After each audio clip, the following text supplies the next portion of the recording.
नमस्कार दोस्तों, मैं हूं डॉक्टर उपेश और आप देख रहे हैं forensic science by doctor Upesh. और जैसा कि हम जानते हैं कि दिशा सैलियन के केस में एक नया ट्विस्ट आ गया है। हम बखूबी जानते हैं कि दिशा सैलियन की संदिग्ध मृत्यु 8 जून 2020 को हुई थी। अचानक से यहां पर दिशा सैलियन के पिता कल रिपब्लिक भारत पर आते हैं कुछ एविडेंसेस के साथ और अपने वकील के साथ। उनके वकील यहाँ पर साफ तौर पर कहते हैं कि दिशा सैलियन का जो केस है या दिशा सैलियन की जो मृत्यु है वो एक आत्महत्या नहीं, वो एक हत्या है। और उनके पास इस चीज के पर्याप्त सबूत मौजूद हैं और जिन सबूतों को वो आगे माननीय न्यायालय में प्रोड्यूस करने वाले हैं, यानी कि सबमिट करने वाले हैं। इसके साथ ही साथ उन्होंने दोस्तों सीबीआई की भी मांग की। वो चाहते हैं कि उनका केस यानी कि दिशा सैलियन की मृत्यु का जो केस चल रहा है, जो इन्वेस्टिगेशन चल रही है, वो महाराष्ट्र में ना होकर महाराष्ट्र से बाहर हो। उनका साफ साफ कहना था, चाहे ये बिहार में हो, चाहे यूपी में हो, चाहे दिल्ली में हो, कहीं भी हो, पर बस महाराष्ट्र में ना हो। इसके पीछे क्या राज हो सकता है ये आप सब लोग जानते हैं।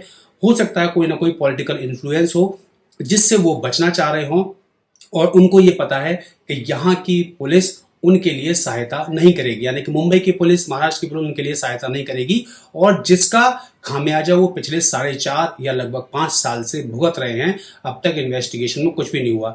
हम सभी लोग दोस्तों बखूबी इंतजार कर रहे थे, बहुत ही समय से इंतजार कर रहे थे कि किस तरीके से सुशांत सिंह राजपूत का केस सॉल्व हो, और जो कि सॉल्व होने का नाम ही नहीं ले रहा था। इतने सारे एविडेंसेस के होते हुए भी मैंने अपनी इतनी सारी वीडियोस बनाई। आपको पता है कितनी वीडियोस को मेरी डाउन किया गया और कितनी मुझे ईमेल्स आई, बड़े बड़े लोगों के ईमेल्स आए और कुछ वीडियोस को डाउन किया गया कि आप ये इन्वेस्टिगेशन इस तरीके से नहीं चला सकते, आप नहीं कर सकते और आपको ये वीडियो डाउन करनी पड़ेगी। उसके चलते मैंने बहुत सारे एविडेंसेस की वीडियो डाउन की। हमें ये अच्छी तरह से पता है, हमने ये बहुत सारे एविडेंसेस दिए थे कि कहीं ना कहीं दिशा सैलियन और सुशांत सिंह राजपूत की जो मृत्यु है वो आपस में इंटरलिंक्ड है, इंटरकनेक्टेड है। इसके सबूत हमें बहुत बार मिले और यहाँ तक कि सुशांत सिंह राजपूत की सिस्टर ने भी एक जगह ये बयान दिया था, जो कि अब दिशा सैलियन के वकील यानी कि दिशा सैलियन के पिता के वकील भी यही बयान दे रहे हैं कि उसका साफ साफ कहना था अब दिशा सैलियन को उन्होंने नहीं छोड़ा है, अब वो मुझे भी नहीं छोड़ेंगे। ये था कहना सुशांत सिंह राजपूत का और यही कहना साफ सुशांत सिंह राजपूत के चचेरे भाई का भी है। वो तब से ही इस बात को कह रहे थे और अभी एक मीडिया चैनल पर आकर भी उन्होंने साफ साफ यही कहा कि सुशांत सिंह राजपूत एक बहुत ही अच्छा लड़का था और वो कभी भी सुसाइड नहीं कर सकता।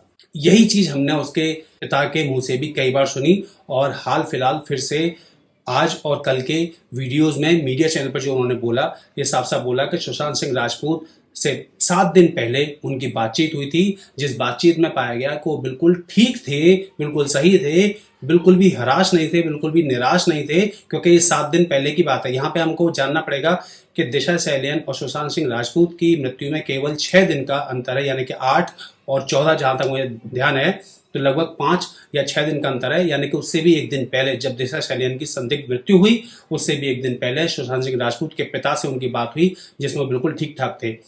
दोस्तों कहानी शुरू होती है दिशा सैलियन की मृत्यु के बाद से। जिस तरीके से दिशा सैलियन की मृत्यु को एक एक्सीडेंटल डेथ रिपोर्ट करके फाइल किया गया और उससे पता चलता है कि किस तरीके से एक हत्या को आत्महत्या दिखाने की कोशिश की गई है। यहाँ पर ये हम नहीं कह रहे, ये पूरा मीडिया चैनल कह रहा है, ये दिशा सैलियन के पिता कह रहे हैं, दिशा सैलियन का वकील कह रहा है और सुशांत सिंह राजपूत के पिता कह रहे हैं, सुशांत सिंह राजपूत के फ्रेंड्स कह रहे हैं, चचेरे भाई कह रहे हैं और मैं एज ए फॉरेंसिक एक्सपर्ट जितने भी एविडेंसेस हैं उनकी बिना पर कह रहा हूं कि ये दोनों केसेस आपस में इंटरलिंक्ड हैं और बहुत सारे सबूत हैं। यहाँ पर दोस्तों बात आई परमवीर सिंह की भी, सचिन वाजे की भी। कल जब हमने रिपब्लिक भारत पे अर्णव गोस्वामी जी को सुना, उन्होंने साफ तौर पर उनका नाम भी लिया और शायद कहीं ना कहीं दिशा सैलियन के वकील ने अपनी रिपोर्ट में, यानी कि जो उन्होंने फाइल बनाई है, फाइल तैयार की, जो उन्होंने दलील तैयार की है, उस रिपोर्ट में भी उनका कहीं ना कहीं नाम है। एक चौंकाने वाली बात यह है कि इतने सारे एविडेंसेस के होते हुए भी ये केस अभी तक सॉल्व क्यों नहीं हुआ, क्योंकि आज ये कहा जा रहा है जो दिशा सैलियन के पिताजी हैं और जो उनके वकील हैं उनके द्वारा कि उनके पास पर्याप्त सबूत हैं इस आत्महत्या को हत्या साबित करने के लिए। यानी कि उनके पास ऐसे एविडेंसेस हैं जिससे कि मैं आपको वीडियो फुटेज की बात बता रहा हूं कि ऐसा इन्वेस्टिगेशन एक हुआ। अभी मैंने एक चैनल पर दिशा सेलेन के जो पिता के वकील हैं उनकी बात सुनी। उन्होंने यहां तक कहा कि एक एसीपी ने, असिस्टेंट कमिश्नर ऑफ पुलिस ने स्टिंग ऑपरेशन किया अपने ही पुलिस डिपार्टमेंट का, और जिसमें यह भी कहा जा रहा है, पुलिस वाले आपस में बात कर रहे हैं कि किस तरीके से इन दोनों हत्याओं को या दिशा सेलेन की हत्या को आत्महत्या करार दिया जाए। ये पूरी प्लानिंग के तहत हुआ। मैं भी यहाँ पर कोई भी किसी पर भी कोई इल्ज़ाम नहीं लगा रहा हूँ, पर यह बिल्कुल साफ दिखाई दे रहा है कि जिस कॉन्फिडेंस के साथ आज दिशा सेलेन के पिता के वकील आए हैं और अब जो कॉन्फिडेंस हमें सुशांत सिंह राजपूत के पिता में भी देखने को मिल रहा है, तो शायद केस की कड़ियां सुलझने लगी हैं। दिशा सेलेन के पिता के वकील ने एक और दलील दी कि उन्होंने कई इंजीनियर्स से और फॉरेंसिक एक्सपर्ट से ये जो जांच है, जो क्राइम सीन रिकंस्ट्रक्शन जिसे हम कहते हैं, ये करवाया, और उन्होंने ये पाया जो दिशा सेलेन की बॉडी गिरी हुई थी वो तकरीबन 25 फुट दूर, यानी कि 14 मंजिला इमारत से अगर कोई आत्महत्या करेगा तो वो 25 फुट दूर कैसे जाके गिरेगा। उसको 105 किलोमीटर प्रति घंटा की रफ्तार चाहिए। अगर कोई 105 किलोमीटर प्रति घंटा की रफ्तार से दौड़कर आ रहा है तो उस स्पीड से जब वो कूदेगा तो कोई पॉसिबिलिटी बनती है कि वो 25 फुट दूर जाकर गिरे। और आप ये जानते हैं कि किस तरीके से जहां पर पोस्टमार्टम रिपोर्ट भी चेंज हो जाती हैं, हमने कई केसेस में ऐसा देखा है। तो जिस हालात में दिशा सेलेन की बॉडी मिली थी वो हालात देख के ये साफ बताया जा रहा था कि ये सुसाइड नहीं हो सकता, ये एक हत्या का ही केस है। और इसके बाद अब उन दलीलों को साबित करते हुए दिशा सेलेन के पिता के वकील यहाँ पर साफ कर रहे हैं कि ये एक हत्या का केस है। आपने सुना होगा एक मनसुख हिरेन नाम के व्यक्ति की लाश दरिया में पाई गई थी।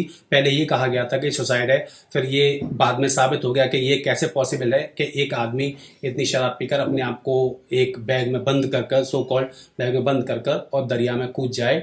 तो ये भी साबित हो गया। तो यहाँ पे मनसुख हिरेन के मृत्यु के तार हैं वो भी जुड़ते साफ दिखाई दे रहे हैं। अब दोस्तों, पोस्टमार्टम रिपोर्ट में तो बहुत कुछ लिखा था दिशा सेलेन की में, ये भी लिखा था कि मल्टीपल इंजरीज हैं ड्यू टू फॉल और वो सब है, पर पोस्टमार्टम रिपोर्ट एकदम झूठी है, ऐसा कहना है दिशा सेलेन के पिता के वकील का कि ये पोस्टमार्टम रिपोर्ट, और ऐसे उन्होंने भी बहुत केसेस देखे हैं जिनका हवाला देते हुए उन्होंने कहा कि पोस्टमार्टम रिपोर्ट झूठी बनाई गई है और ऐसा कुछ भी नहीं था। और यहाँ पर बड़े बड़े नेताओं का नाम आता हुआ दिखाई दे रहा है।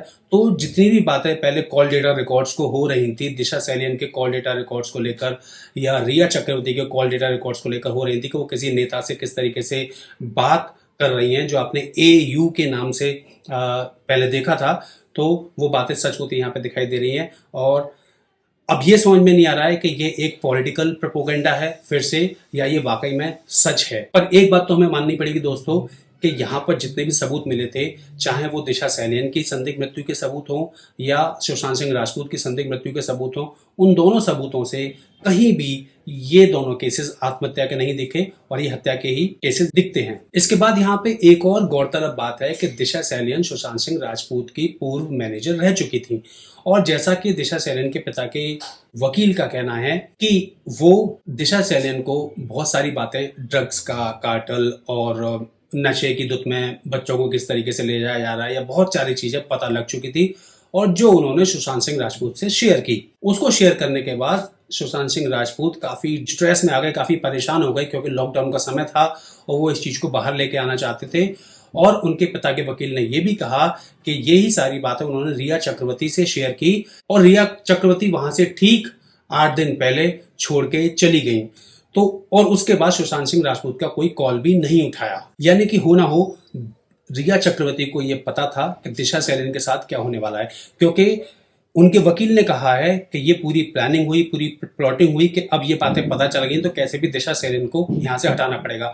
अब चूंकि दिशा सेलियन ने सारी बातें सुशांत सिंह राजपूत को बता दी थी और सुशांत सिंह राजपूत ने रिया चक्रवर्ती को बता दी थी, जैसा कि कहा जा रहा है, तो अब ये और बड़ी प्लानिंग हो गई कि इन दोनों को ही रास्ते से हटाना पड़ेगा। इन्होंने वीडियो फुटेज लीक कर दी या करवा दी गई, या भले किसी आदमी ने वो वीडियो फुटेज जो सुशांत सिंह राजपूत की थी, जो जिस समय उनकी बॉडी को ले जाया जा रहा था, वो सारी फुटेजेस लीक हुई और ये केस मीडिया में उछल गया।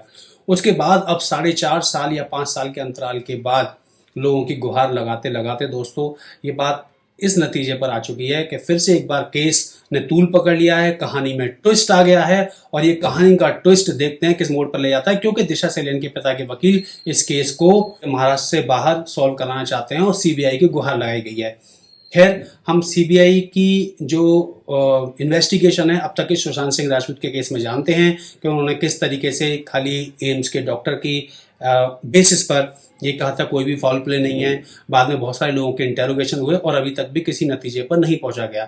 पर यहाँ पर अब एक और सीबीआई पर प्रेशर आता हुआ दिखाई दे रहा है कि अगर दिशा सेलियन का केस भी आ जाता है और इसमें सबूत मिल जाते हैं तो सेंट्रल गवर्नमेंट कितना सपोर्ट करेगी इस केस की इन्वेस्टिगेशन में, इस केस को एक नया आयाम देने के लिए। एटलीस्ट दोस्तों हम ये चाहते हैं कि अगर ये आत्महत्या का केस है तो प्रॉपरली आत्महत्या साबित हो, अगर ये हत्या के केसेस हैं दोनों तो प्रॉपरली हत्या साबित हो। पब्लिक ऐसे चुप नहीं बैठने वाली और पब्लिक के लिए जानना बहुत जरूरी है कि आखिर ऐसा क्या हो गया इतनी नई टेक्नोलॉजी होते हुए भी कि कोई केस सॉल्व नहीं हो पा रहा है। ऐसे कौन से लोग फंसे हुए हैं या ऐसे कौन से लोग इस केस को दबाने की कोशिश कर रहे हैं कि ये केस सॉल्व नहीं हो रहा। और अब दिशा सेलियन के पिता ने हिम्मत दिखाते हुए टीवी में ये बोला है कि मैं अब अपने बयान चेंज नहीं करूंगा और यही सच्चाई है। पहले मेरे अंदर इतनी हिम्मत नहीं थी कि मेरी बेटी के बारे में कैसी कैसी बातें होंगी, तो वो उस इज्जत को बचाए हुए सामने नहीं आ रहे थे और अब वो पूरी तरीके से सामने आ गए। और यहीं पर सुशांत सिंह राजपूत के पिता और चचेरे भाई भी लगता है कि अब जोर तोड़ से मीडिया पर अपनी गुहार लगाएंगे। तो देखते हैं इस कहानी में और कितने ट्विस्ट बाकी हैं और मिलते रहेंगे। बने रहिए मेरे साथ। धन्यवाद।